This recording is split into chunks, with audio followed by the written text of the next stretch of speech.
Good morning. Please stand for the pledge. I pledge allegiance to the flag of the United States of America and to the republic for which it stands, one nation under God, indivisible, with liberty and justice for all.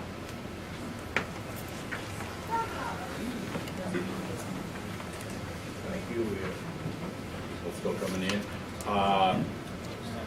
Item number 1, the Commissioner's Office. Commissioner's Office is requesting the board approve and execute the minutes for the meeting of August 12th, 2014. I'll make that motion. Second. Commissioner Smeedy? Aye. Commissioner Rea? Aye. Motion passes.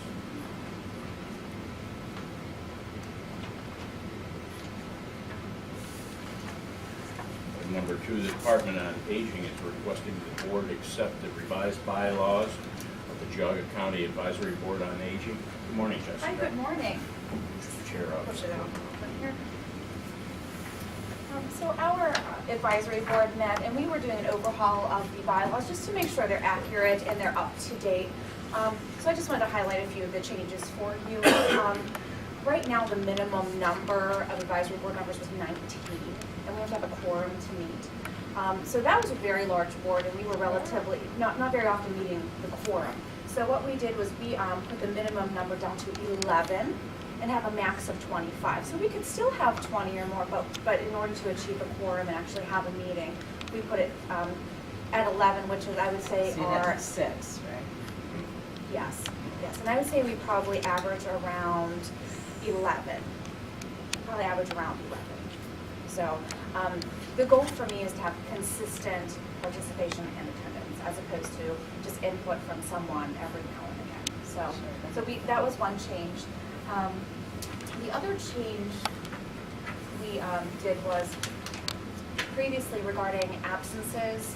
It was you may be up for termination if you have 3 consecutive unexcused absences. We just changed that to put absences altogether because we have people consistently call and say they're busy, and then you've had someone who's only attended 2 meetings throughout the whole year. So either you want the commitment or you don't. Granted, if there's a health issue or something going on, we can certainly, as an executive board, make that decision. But we really don't want a lot of absences. We just want that participation. Yeah, that makes sense. If you're going to be on the board, you have to be there. Yeah, take the responsibility, right? Also, there was a lot of date sensitive that would say the last things would happen at the December meeting or the January meeting. We changed the language just to say like the last meeting of the year. Due to the holidays, we may have 2 meetings in November and waive 1 in December. Or the first meeting of the year as opposed to January. We may have our first meeting in February. There's usually 1 month that we take off to do a reorg. So we just didn't want to put anything that was specifically date sensitive. So we just changed the language of it. Our officers, they had a 1-year term. And we decided to implement a 2-year term for each officer because just as they're learning their role, there's a turnover.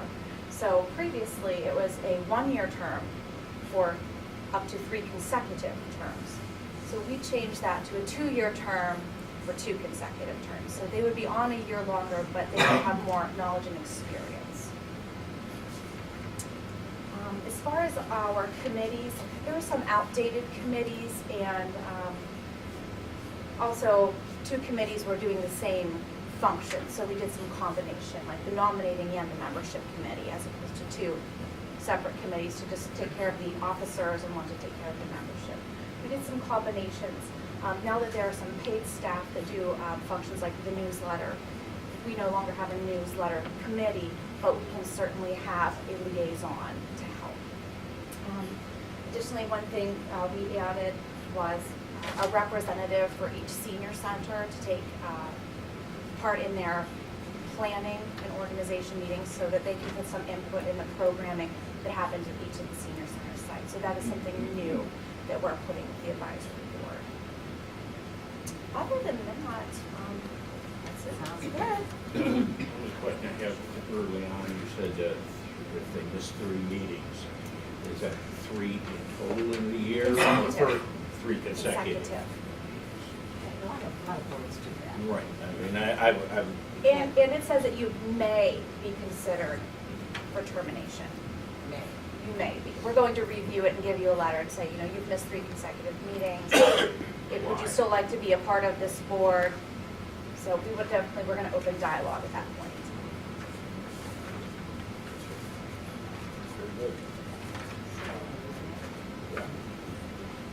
we're voting on this, right?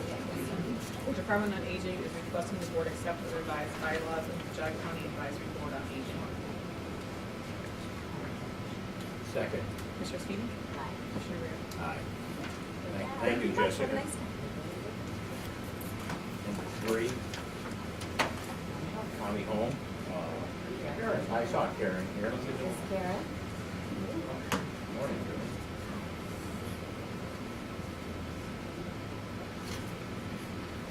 This is really close. Yeah, I was gonna say, it's almost a little uncomfortable. You're right in their face. The reason I called you This way you in- could really. I already know. This is Sheila Coe. She's been an employee for a long time at our place, and there's something to do with her social security versus OPERS, and when Well, there's that health care thing. Well, you know, it's more than that. It's Social something about if she continued past 5 years. I know, you keep that one understanding, and I don't know either. I know, I'm not looking at you for clarity. Well, I'm I just- remember last time you went, what? He's got that look on his face. I'm sorry. It's something about her being there over 5 years, when she retired and came back, and it would affect her social security that she gets. Well, it will affect it anyway, Well, because at PRS. But if she they have quit, the windfall if she elimination. quit and was gone until they processed her PRS, you know, she can just take it all back out. When you're a retiree, it's an annuity. If you can do that, Oh. then she can come back to work. And she doesn't really want to quit work, but she didn't want to jeopardize her social security because that's really what supports her. What? It is 5 years, or is she vested in the pension then, and if she doesn't get a pension, she doesn't have to, Well, she's a retiree hire, so it goes into that annuity thing anyway, Oh, so she has an it's annuity. different, yeah. Because Well, if she was getting OPRS and she retired in Social Security, the windfall elimination provision would kick in.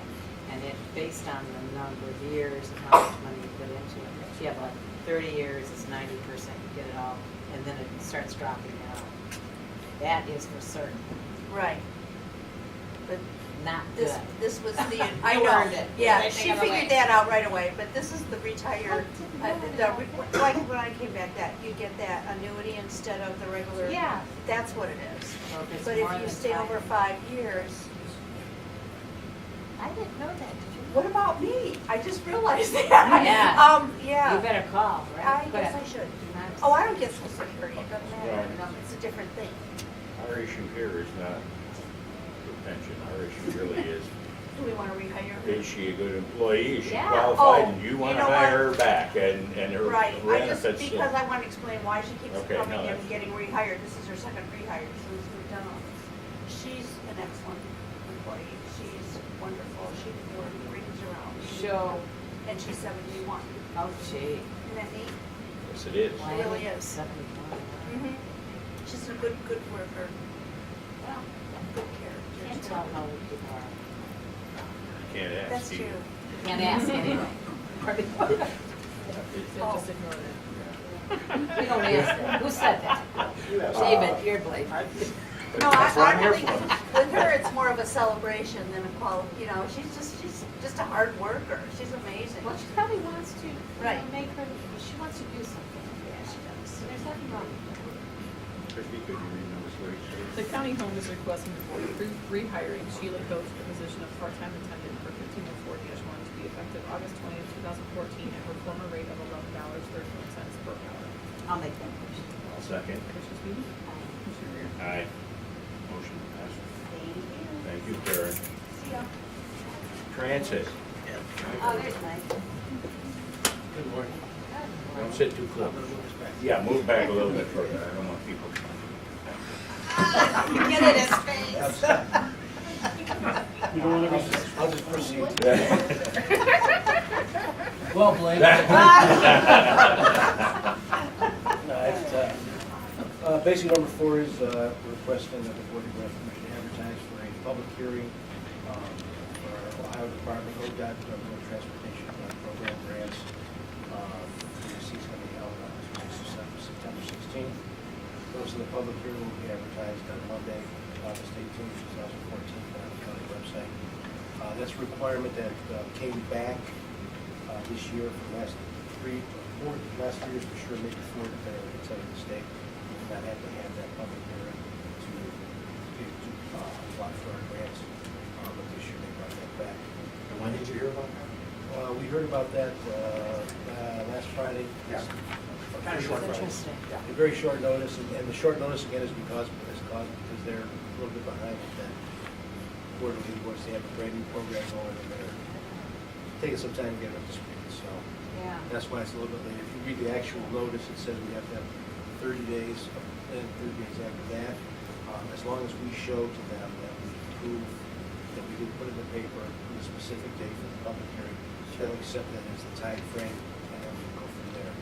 Our current plan is to submit our grant proposal, which is the 12th of September, and return it on the 28th. And that'll give us 2 weeks to have them look it over, the chief staff, and everything else. So that's our plan. Okay. Thank you. Kristen, you can read number. The train, Read number 4, whatever that was. the Transit Department is requesting board grant permission to advertise to hold a public hearing for the Ohio Department of Transportation for that rural transportation program calendar year 2015 operating and capital grant proposals to be held on Tuesday, September 16, 2014 at 10:30 a.m. Notice of this public hearing will be advertised on August 18, 2014 and on the county website. I'll make that motion. Second. Commissioner Sweetie? Aye. Commissioner Rea? Aye. Passes. Thank you very much. Thank you, Michael. Yeah, I like this. This is like a family. I know. It's a great day. Water resources, Doug, Jerry? We do have a second chair, so. There, Jerry, one for you. Jerry gets to sit As long as across. there's no appurtenances, you know. I mean, No, can't have no that those today. appurtenance thing. No absences today. No appurtenance. I've been Favorite word. Yeah. with that. I practiced. Yeah, Christie's got it down pat, you. Okay, we did get that letter like we thought from the Ohio EPA. I saw them. For Henning Drive there. And their notice in there, they given us 9 months to come up with a plan, a cost estimate, what we're planning on doing with it. And they give us an option here that we can ask within 14 days for an extension to talk to them about it, try to work out a little more details before the 9 months. You kicks probably in. got to get with all the residents, don't you? Because that's all going to be That'll on be part of them. the process. Part of it will be getting with the trustees and Sure. the residents, as So well that'd as, be Chardon Trustees, right? Chardon Township. the other issue with this was, there's a letter, and then there's the actual findings and orders in this, or the proposed findings and orders, and there are some contradictory things stated in the letter versus what's stated in the findings and orders. When we get into that negotiation, what are they actually asking for? So how much of an extension are you looking for? A couple months? Year? Once we talk with them, we'll have a better idea. You'll have a of what- better idea. Yeah.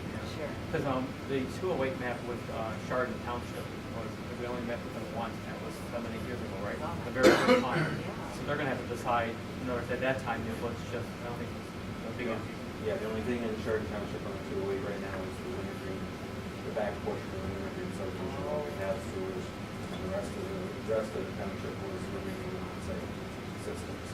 Now, if you've got something in Henning there, would other people in that area, because there's a lot of smaller lots there, would they be able to tie in? Would they?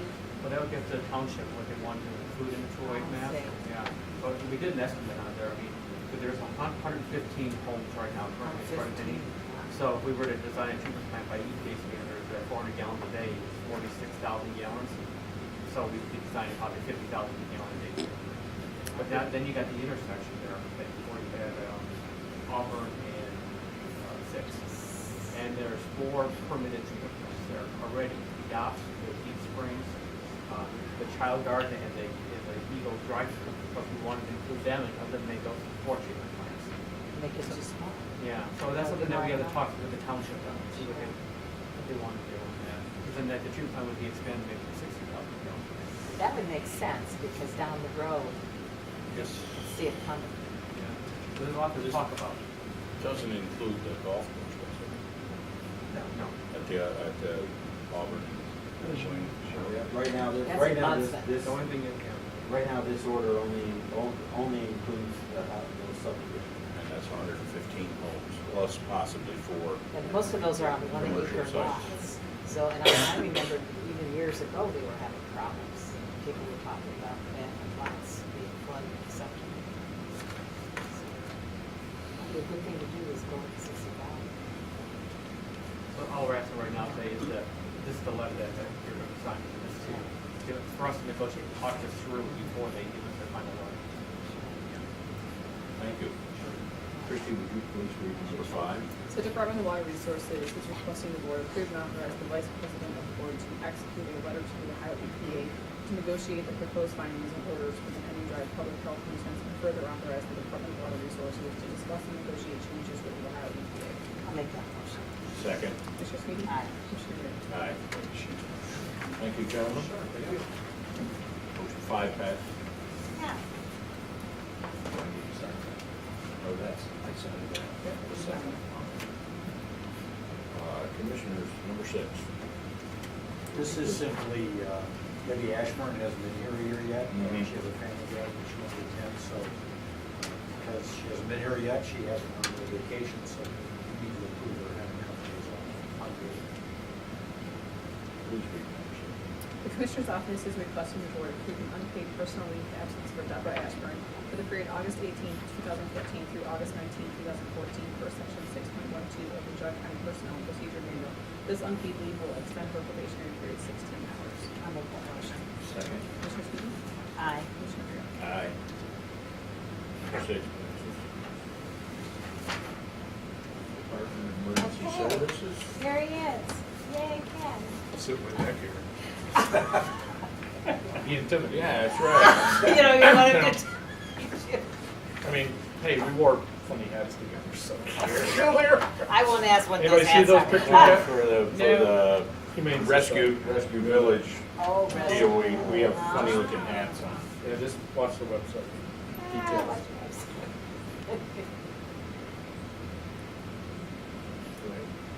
This is for our EMPG grant, our annual federal grant that we get from the federal government through the state of Ohio. It funds 50% of Dale's salary, 50% of Judy's salary, and about 40% of Tara's salary also. So this is our big salary boost and we actually had an increase of funding from the previous year, 2013 grant, which they're a year behind. So it was, we have $4,000 more for the 2014 funding year, so that'll almost put us up to about 45 to 50% of Tara's salary, so it'll be better next year. And it also makes us eligible for supplemental funding, which we've gotten for the last 4 years, I believe, which at the end of the year, at the end of their grant cycle, some counties don't have, because we've been fiscally responsible with our budgets, they don't have the money to support, they've laid off people, and it's, they turn the money back in. So the state doesn't want to give it back to the feds, so they have a supplemental, and it pays to keep this building operating is the main function of it. The building, that supplemental has paid electric bills, phone bills, and 50%. We've got, $24,000, $25,000 extra every year. So we do really well with this grant, and the whole purpose of it is so we have an emergency management agency and a functioning emergency operations center, and to do planning of it. So that's the whole purpose of the grant. So, That's worth getting. yeah. Thank you. Okay. Christie, would you read number 7? The Department of Emergency Services is requesting the board approve and authorize the vice president of the board to execute grant application related to the Emergency Management Performance Grant, EMPG, for fiscal year 2014, and to further approve Director Dale P. Wedge to execute where appropriate in the amount of $66,784 with a 50% matching funds for a total of $133,568. I'll make that motion. I'll second the one. Commissioner Sweeney? Aye. Commissioner Rea? Aye. Passes. Takes us to number 8, which Now we is got a presentation. why we're here at this wonderful location. Everybody would like to spin around. Dale is behind, if you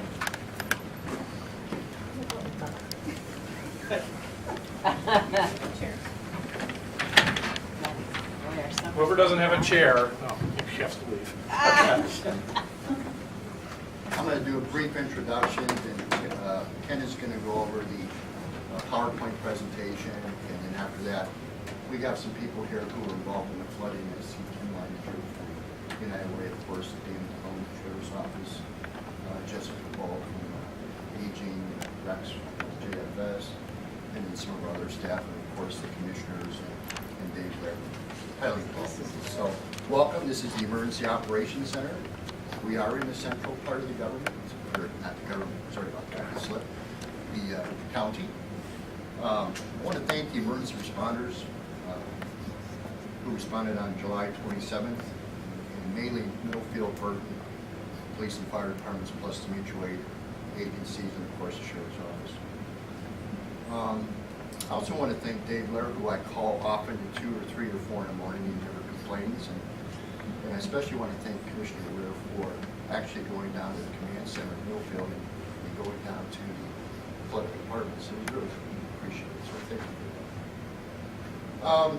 When you get a call from the sheriff at 6:36 on a Sunday night, you know you've got a situation.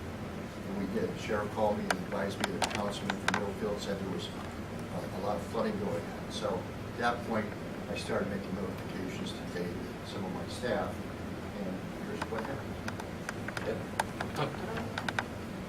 Okay, this is just these are a few pictures of Middlefield. The two on the left-hand side are Middlefield apartments on Grove Street. Some of the flooding damage that they had down there, and I'll talk about the house in Burton, but that's on Peckham Road and 87 at the corner there. Sustained major damage.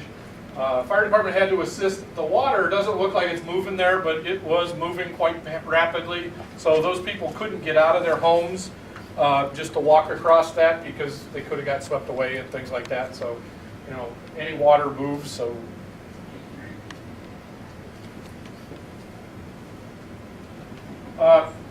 Some of the events, and just kind of a PowerPoint of just kind of the sequence of things that happened.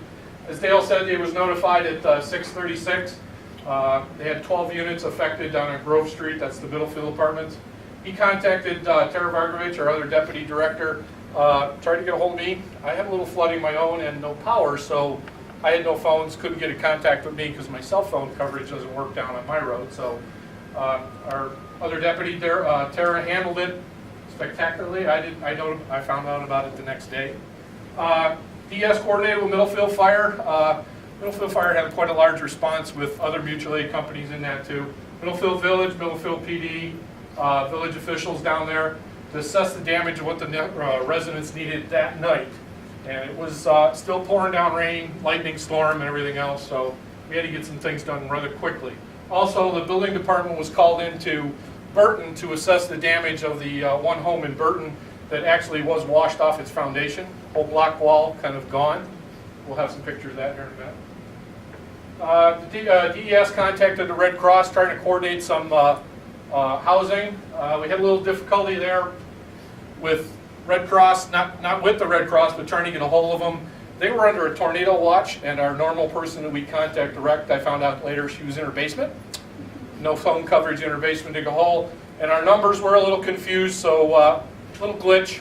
So we had to make a decision right there and then. That's when Dale contacted the commissioner's administrator and tried to coordinate where are we going to put these people. We had 3 or 4 residents that needed to get into some type of shelter. They were being soaking wet and rained on, and their houses were not going to be able to be occupied. So we needed to get them into some type of temporary shelter. Dale called Punderson Manor House. We were able to get a discounted rate to be able to get some of those residents in there immediately, moved them in so they could get dried out, get a shower, get cleaned up, and have a place to stay for the night. We also notified the state of Ohio about 8 o'clock to have them, just to let them know what's going on. They really want to know what's going on in your communities as soon as they hear of things. So we keep them in the loop to try to get, if we need any state or federal assistance down the road, they could be already on the ball and they know what's going on. A few of the pictures here. Grove Street, this is behind Middlefield Fire Department. I was sent this picture of some of the water there. Radiate parking lot and the road there in Middlefield. Dale, can somebody get the first set of lights over here? Kristen's got it. Good. A little easier to see. Not all of them, but that's okay. That'll do. That's good. That's okay. Wait a minute, there's a bright light that's reflecting off there. I know, there's not much we can do about Can't do it. anything about it. Sorry about that. That's it. And the Middlefield Apartments, this was Grove Street here. That's just the water still remaining in the road when somebody took the picture.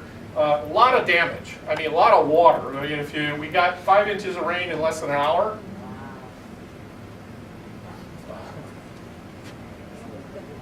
Of course, we're not going to. All right, Woodson Drive. Oh. one song here, a little more. High Street, Brady Middlefield. Swine Creek, my house. That creek goes from about 6 inches of water, and this one was about, you can't really tell it from that one, but it's about 15, 20 feet deep and about 80 feet wide. It's usually about this big, and it was about 80 feet wide with trees going down it, so I was tied up a little bit. And then again on High Street, a couple pictures of High Street. Monday morning, I contacted all the local fire departments, the entire county, trying to get damage assessment. Is it concentrated in Middlefield or is it county-wide, to see where we stand under disaster? And the gist of it was the flood impacted Burton Village, Burton and Middlefield Village quite hard. Not a lot in the others in the township, Burton or Middlefield, but a lot in the villages itself. We also contacted local businesses, Walmart, we heard we had some flooding there. Save-A-Lot had a little bit of flooding in CVS to make sure that they were up and running, and they were. So we contacted both residential and business owners trying to get a hold on our damage assessment. Damage to Middlefield apartment complex. Their administration offices in the Middlefield Village were flooded. Part of the fire station was also flooded. Briar Hill Nursing Home facility, right across from the fire station, had 7 feet of water in their basement. Took out their elevator system and their hot water, so they had to move some residents from the first floor up a little bit to make sure they were safe. And then the fire department assisted with the removal of that water. I think they drafted the water out of the basement. Damage to Burton, several homes and apartment complexes, about a 20-unit complex in Burton was damaged, and the one foundation damage of the one home. This is the house on Peckham Road, right at the corner. As you can see, that little creek that's down in the valley, right by the nursing home down there, was up to the street level, so that's quite a ways down. And that's what washed away this piece of the foundation. Took the foundation, as you can see in the picture, out. There's a big hole here. And also moved their refrigerator to Peckham Road. And I believe that was in the basement, and everybody washed it to Peckham Road. So, a little bit of water, quite a bit of power. They were still in their home, and they felt, from witnesses' statements, is that they felt it starting to shake, and they come out because they were, they're watching TV or not. It's raining, no big deal. They come out on the porch, and they're in a foot of water. So the fire department responded down there for them to assist them. This is also the apartment complexes in Elmar Drive there in Burton. This is a geyser come out of their toilet. Okay, so we dealt with water in one place, but we dealt with sewage overflow into the apartment complexes. So a little bit of difference. Things floating. There's a good couple feet of water in these apartment complexes and a few houses in Burton. So a little bit of damage. But the thing is, this damage, according to state and federal guidelines, is minor. It's not a big deal. I don't know if it was my house. That's a pretty big deal. But so that's why we get that damage assessment going. We get the Red Cross damage assessment teams out, and we try to get a handle on it so we can see if we can get a state declaration or federal for assistance. And now they changed the things on the damage. This is minor. You need water affecting the first floor, and it's got to be completely up to it, and living areas and everything else. Water in the basement don't cut it no more. How Yes. many houses on Evergreen did it affect? I don't know. Evergreen is It kind of goes down. right. I'm Everybody's not, right above Burton Healthcare. Yeah. I believe there was one on the south side about 3/4 of the way down. The house, the driveway actually goes down into the garage. So he was sitting low. You know who it is. It's an ex-councilman from Burton. But Yeah. That's the house that was affected.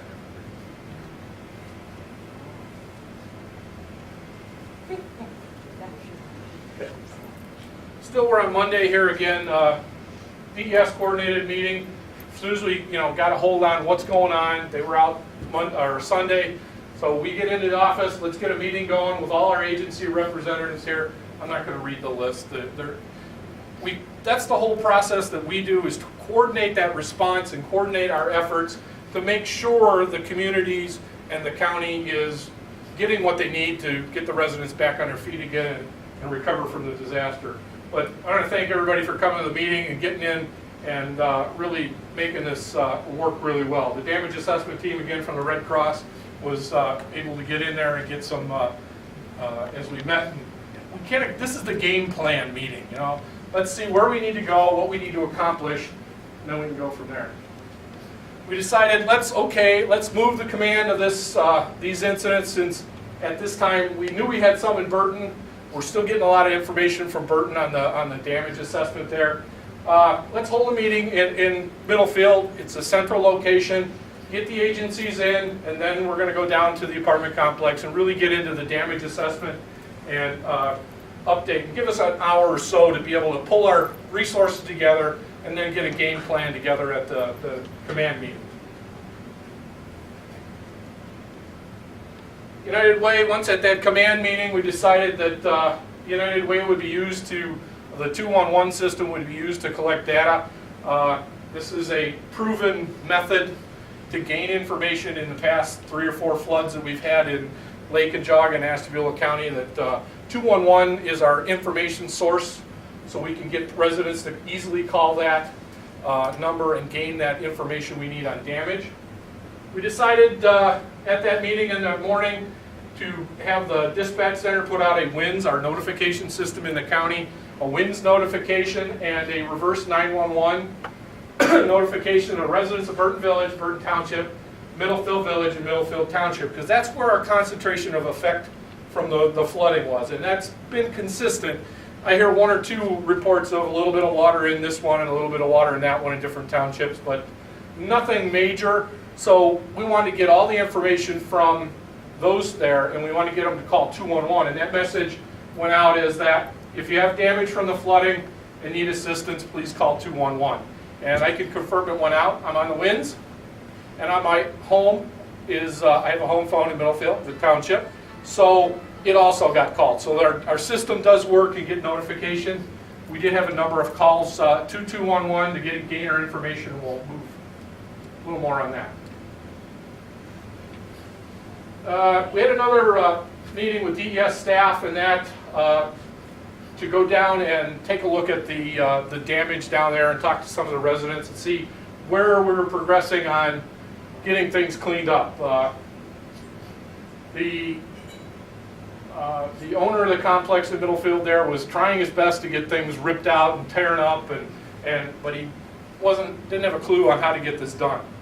And residents voiced their concerns of health concerns because sewage, water, and mold issues down the road. So we called in Bob Weisdeck from the health commissioner to come in and take a look at the place. And he gave them some guidance on what needed to get done. And they did get a professional cleanup company in to be able to rip the drywall out and exactly the process that needed to be done. And it takes the liability off that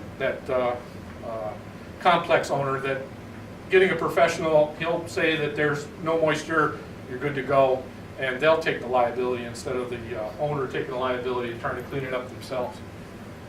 We went up to Burton Fire Department to receive the update on the status of the residents.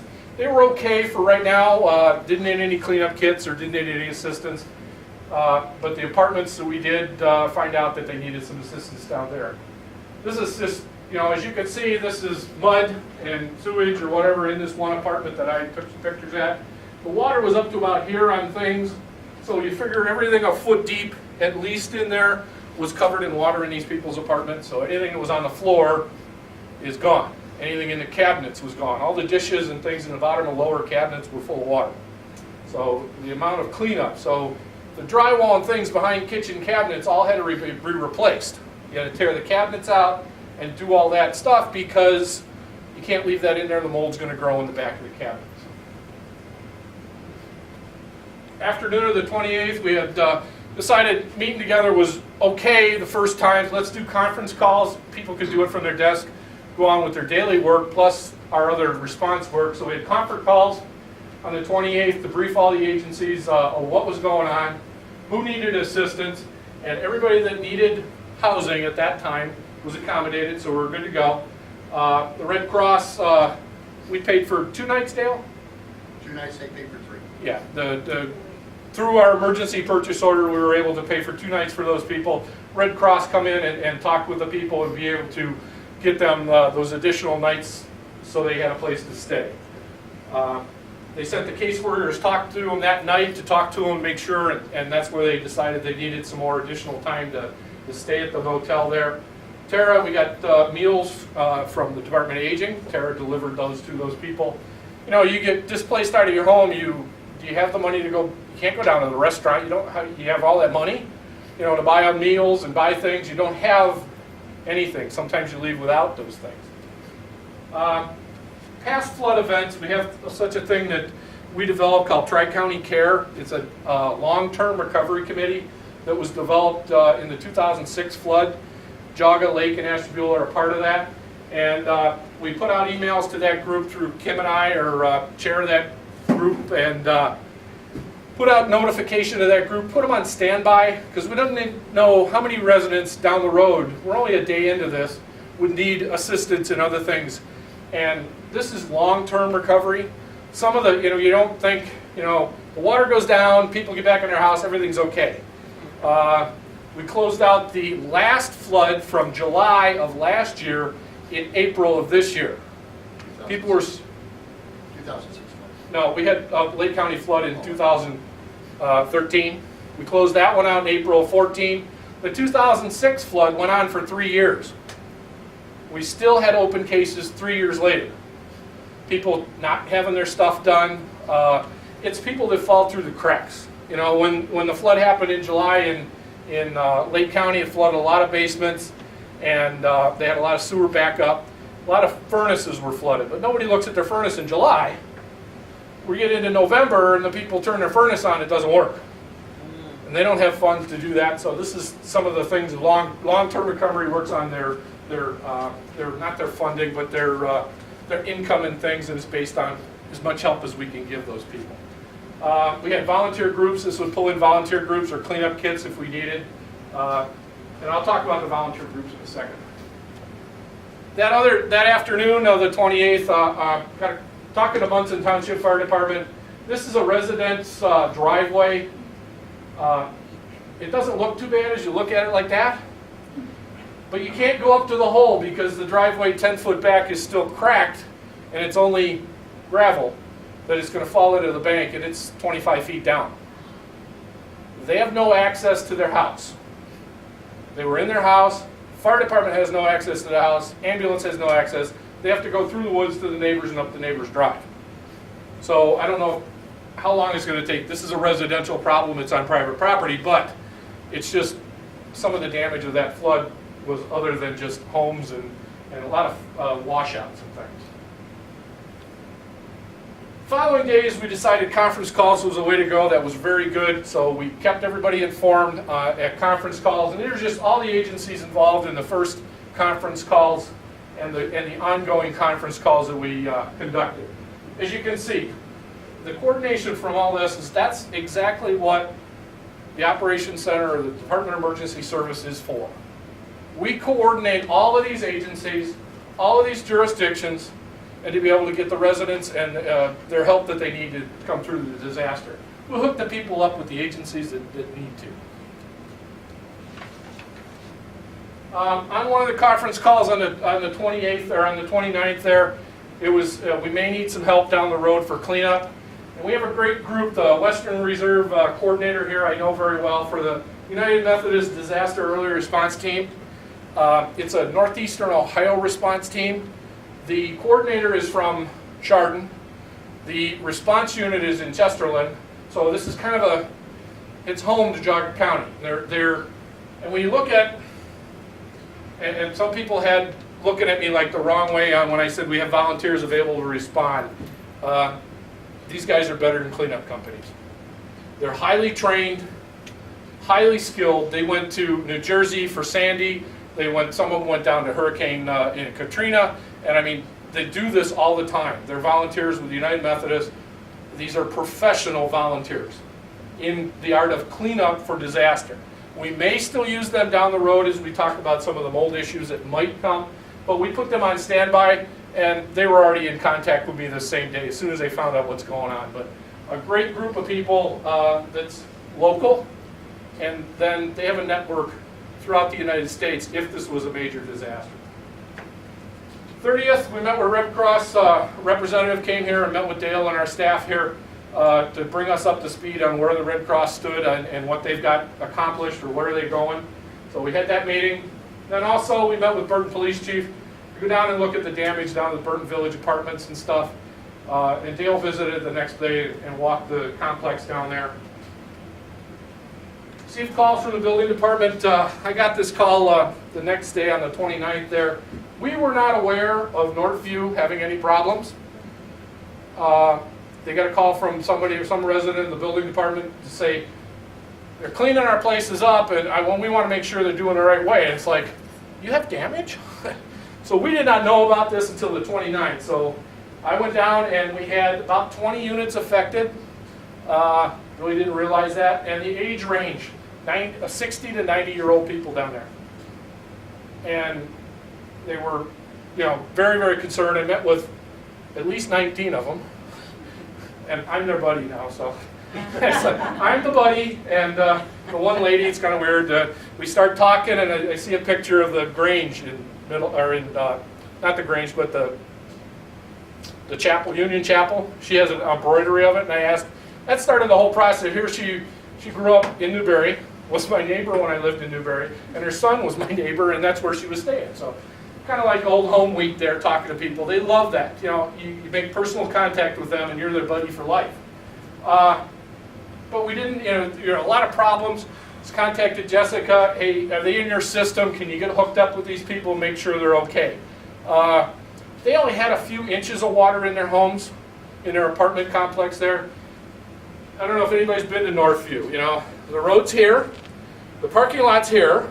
There's a little swale of grass, and then the apartments are down here. So the road flooded, and guess where it went?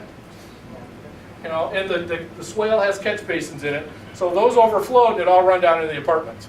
A couple inches carpeting and some drywall, a few inches up that had to be replaced.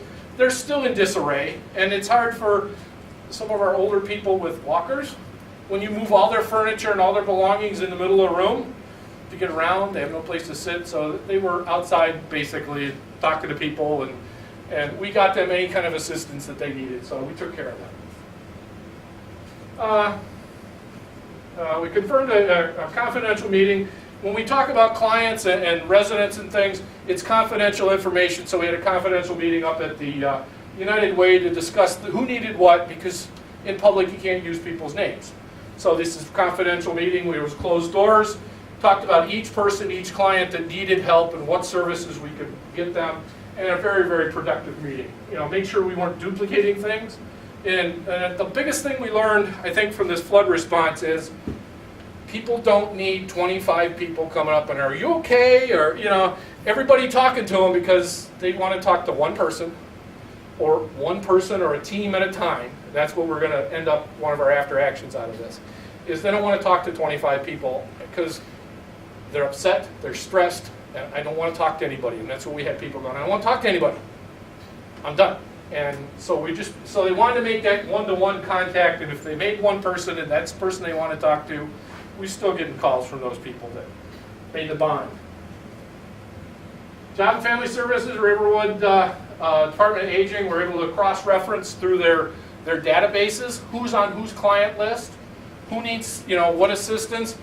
Again, not talking to the same person 3 and 4 times. Great help to put those databases together and link that all together so we weren't duplicating any kind of services, because as we know, some people try to play systems and you already talked to them and this and that, back and forth. So out of the majority, we were just trying to make sure everybody was taken care of. and what services any of those agencies could provide.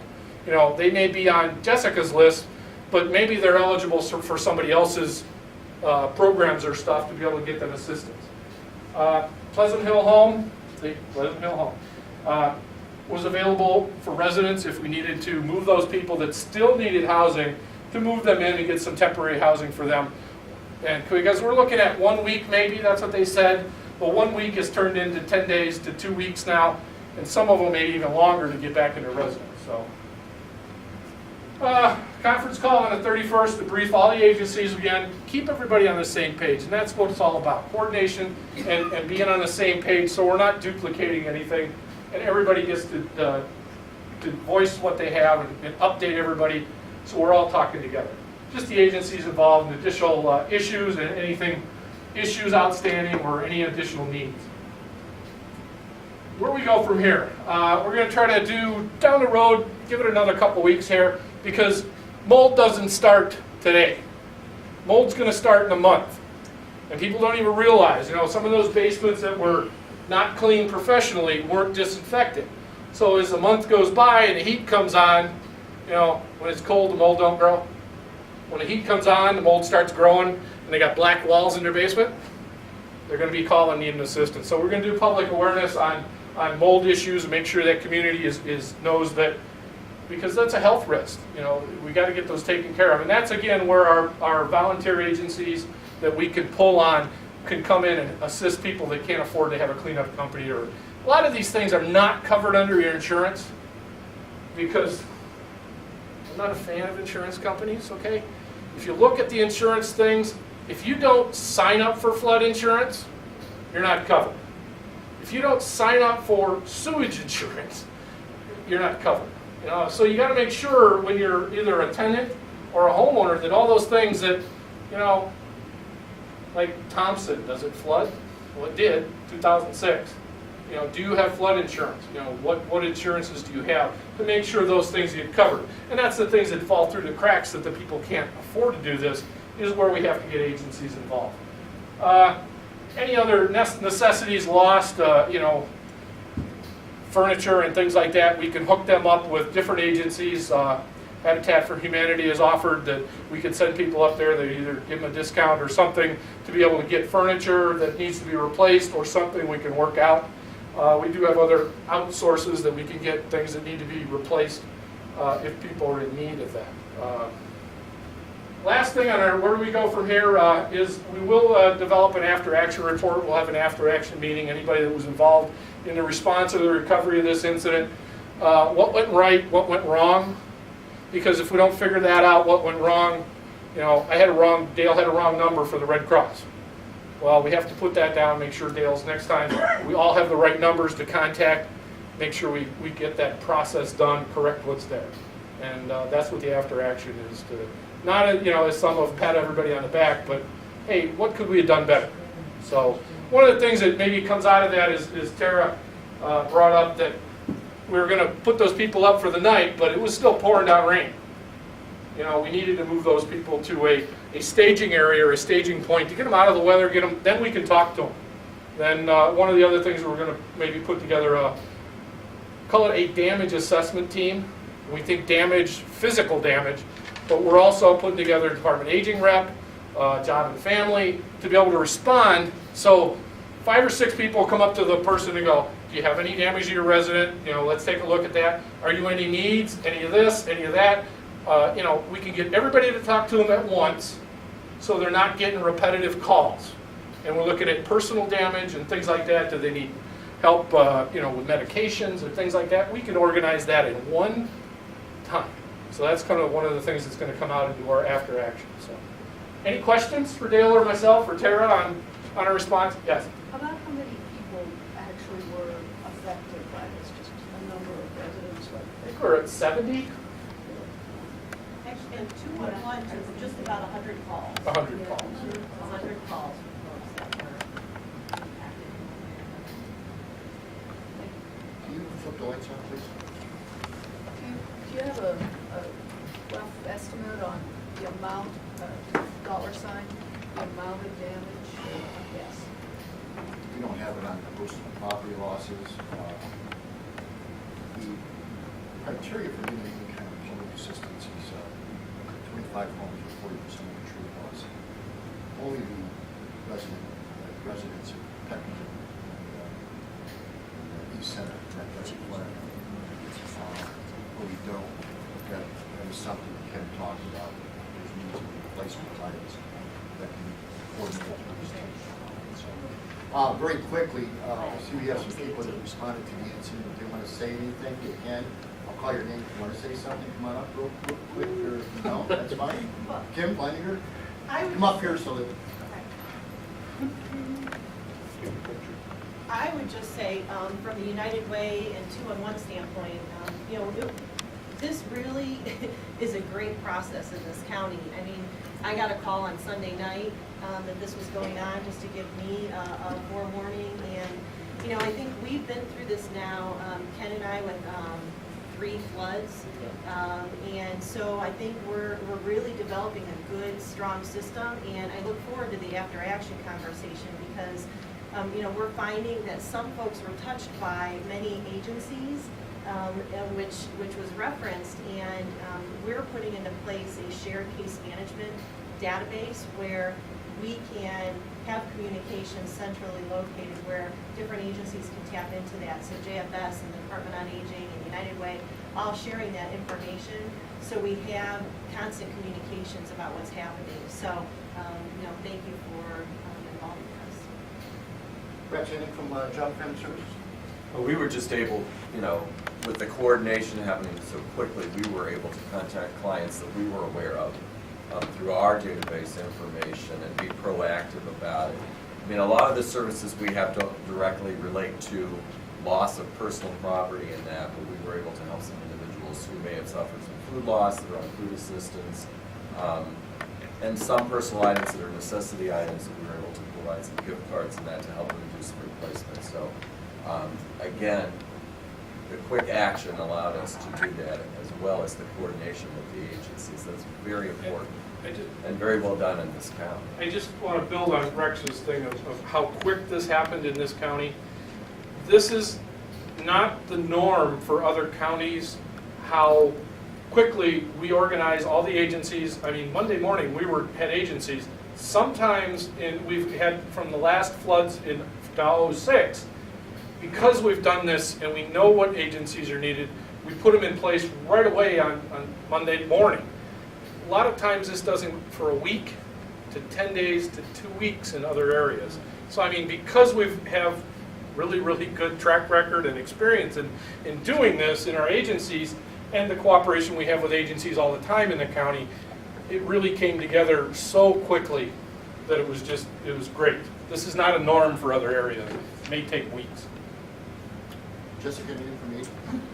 Something we were able to do once we got the list of addresses and whatnot, a lot of the folks were home delivered meals persons, so they were getting a face-to-face check, so we were able to avoid some duplications in services with that. Additionally, with our congregate meal and our home delivered meal program, we did have food that we were able to heat up and dispense at any need, and I made that aware. And lastly, regarding the cleanup efforts, we did go out to a senior's home to actually check their basement to make sure that their furnace didn't get waterlogged. So when they do start it up, this winter, that there's not a large problem. We do have a Chorn Home Safety Program, so I did let all of the folks know about that resource, that even with this cleanup process, we're able to assist because this is a safety issue, the mold and whatnot. So certainly we can be involved in this process as well. Jessica, Red Cross? It was a great opportunity to work with partners in 2-in-1. We were able to follow up with all the calls that came into 2-in-1. Red Cross was able to connect with those individuals, be able to assist those that need Red Cross assistance, and work with partners, the EMA, 2-in-1, and Department on Aging to make sure that if Red Cross uncovered a need that wasn't in our purview, that we would make that connection. It went very quickly and was very well coordinated. Sheriff or Chief? Very confident, Dale, to have that personal relationship. And as the calls start coming in, to place a phone call, Dale, get this situation, and you get going on it. Because as an agency, It's not just Burton, it's not just Middlefield. There was flooding going on throughout the county, traffic issues, intersections flooded, gravel coming out of driveways, tying up traffic, and a variety of other things are going on at the same time. And to have that prior planning, that mechanism in place where a phone call can be made and activated, and understand and be comfortable that portion's being addressed, we can take care of our other duties. Very important. Thank you and well done. Thank you. Charlie, do you have any? Sandy, Middlefield Fire. Middlefield Fire just says thank you to everybody because you guys jumped in, helped us out. We were so busy trying to take care of issues that were going on in our community, and it was a blessing to all of us to have everybody come in, help us out, help guide us, assist us with everything, and I mean everybody. We cannot say thank you enough. And we can't say enough about how the action has occurred and how much help it was to all of us. So we thank everybody. Commissioners? I would just like to say this is just another example as how well orchestrated our emergency management and our elected officials and our sheriff's office have, and United Way, and we've all worked together. And all of these disaster plans that we come together on, like there's going to be one on the 10th. You know, you think about that, but you know, when it's your home and it's the mold in your house and it's your health, it's a whole different story. And I want to thank you personally for what you all have done, because you have just maintained what I've always felt, that we have number one folks in taking care of us. Thank you. I went to a number of the meetings. I went to the site the following morning to learn and observe and stay out of the way, and was very impressed with the agencies. And any delay, as Ken mentioned, wasn't because they didn't want to do it or they couldn't do it. They didn't know about it. Once they found out or someone reported an action, like the apartments on the Northfield, in Middlefield there, that they acted right away. And I was very impressed with the support agencies, the social service agencies. They were all working in harmony. Very job well done. If I missed anybody? Anyone want to make another comment? Personally, I'd like to thank everyone that responded to some that are here today during the PowerPoint presentation. And it's nice to know we work so well. So thank you so much. Thank you, Ken. Takes us to acknowledgements. Before you get to that, Yes. I have a big question. This is in direct response to reading anonymous letters. In our personnel policy, what does it say? Reading anonymous information against people. In our policy, our personnel policy, doesn't it clearly state that we don't take that information about our employees unless it's been signed information? I would like that investigated. We'll look into that. Would you please look, because that last meeting we had where we had all of our employees there, and that one man was talking to us about following your personnel policy. You know, when you don't follow your personnel policy, that's when you get in trouble, and I would like to have that reviewed. We need to review that. I mean, I guess the other thing though, if I can say in connection with that, we need to make it clear to our employees that they should never fear discussing issues that cause a concern to the workforce. Yeah, but to put something against someone, one of our employees, based on anonymous information, I find that disturbing. And I think that in our personnel policy, there should be something, I think there is something there. Well, I'll review it. I mean, I would obviously, like that reviewed. Obviously, I don't think anyone would want to act on an unsubstantiated anonymous.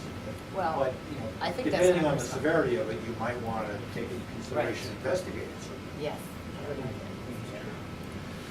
Thank you. Acknowledgements. I'd like to acknowledge the weekly report from the county dog warden. Also the weekly report filed by the county dog warden. Our upcoming schedule of meetings on Monday, 8/18, we have the Family First Council, 2 o'clock at GFS. No, it's at Mental Health. On the 19th, the commissioners will hold a regular session.